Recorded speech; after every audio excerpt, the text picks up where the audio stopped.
Welcome to Rapid Mice Tamil channel.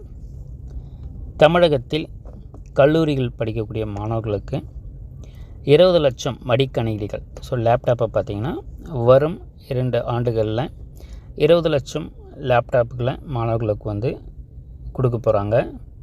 So அதற்கான டெண்டரை தான் தற்போது அரசு வந்து கோரியுள்ளது. ஸோ அதை பற்றின செய்தியை தான் நம்ம இந்த வீடியோவில் பார்க்க போகிறோம். வீடியோவை பார்க்கறதுக்கு முன்னாடி நம்ம சேனலை மறக்காமல் சப்ஸ்கிரைப் பண்ணிக்கோங்க. மாணவருக்கான அனைத்து தகவலும் நம்ம தொடர்ந்து கொடுத்துக்கிட்டே இருப்போம்.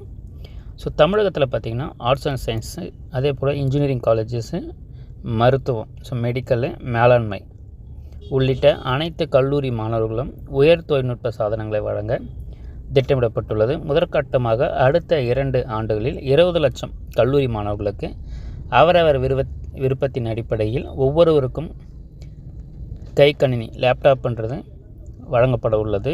ஸோ அல்லது மடிக்கணினி வழங்கப்படும் என அறிவிக்கப்பட்டது. அதற்காக முதற்கட்டமாக நடப்பாண்டில் 2000 கோடி நிதி ஒதுக்கீடு செய்யப்பட்டுள்ளது என்று அமைச்சர் தங்கம் தென்னரசு தெரிவித்திருக்காங்க.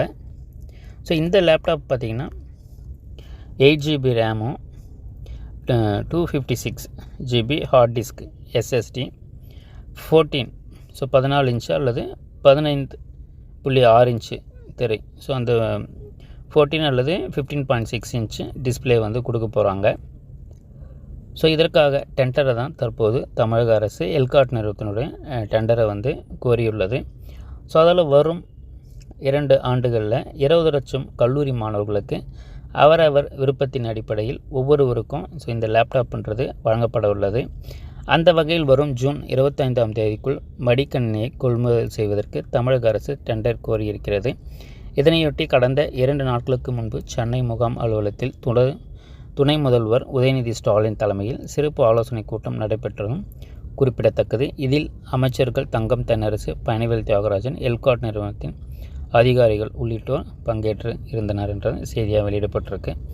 ஸோ இது வந்து அனைத்து கல்லூரி மாணவர்களுக்குமே இது வந்து ஒரு மகிழ்ச்சியான செய்தி. தொடர்ந்து நம்ம சேனலில் இணைந்துருங்க. மாணவர்களான அனைத்து தகவல் நம்ம தொடர்ந்து கொடுத்துக்கிட்டே இருப்போம். தேங்க்ஸ் ஃபார் வாட்சிங்.